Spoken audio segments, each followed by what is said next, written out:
So just tell me how you're feeling going into the runoff next week, and just like what you guys think you bring to the table for the city council. We feel really good. We executed our game plan going into the general, and we're doing so again. We expected to be in this position.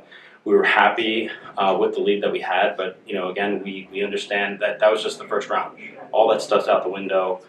Fresh new start, so we're encouraging people to go out there and vote. Vote by mail if they can, vote in person if they must, but we know the turnout is important. And we're especially appreciative of getting the voice out today. We were hoping on having a city council debate. I believe it was planned for today, but unfortunately couldn't come together. Our team, when reached out by the library, said yes, but apparently there were some folks non-responsive on the other side. So appreciate the opportunity to share our thoughts. Like, what do you think this campaign's about, and why do you think you guys are the best team, the best candidates for the job?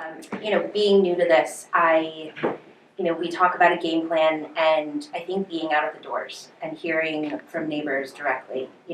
Initially in the primary, it's getting our message out, but right now it's getting that vote out, and you're seeing a lot of familiar faces. But at this point, it's about being present and making ourselves seen by everyone, and that part, I think makes such a difference when you see the candidates out there and you can talk to them about any issues, and getting our thoughts on things. So. Of course, Mike Russo's been called out for taking Republican money and Republican endorsements, but something that really hasn't come up outside of some comment sections, anonymous profiles, is one of your running mates is actually a Republican. So, how do you reconcile all that, and how does that all make sense in the scheme of things?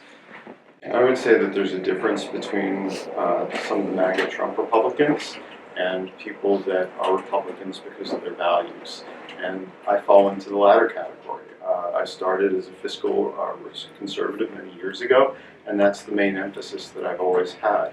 I want to make sure that taxes are kept low. I will look after every single dollar that people have and that they contribute as part of revenue to the city. So those are the main things that are really important with me. Do I agree with the party on social issues? Very infrequently.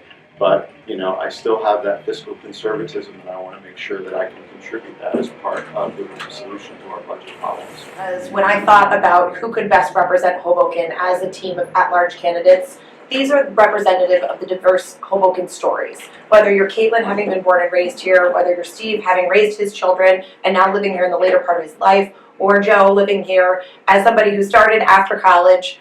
These are the Hoboken stories, and it's important to me that we have a diverse ticket that represents diverse stories and understands the challenges across all of our city, not just one area. So I'm really proud to be working with this group of very thoughtful, very smart people, and I know that they're going to win on December 2nd.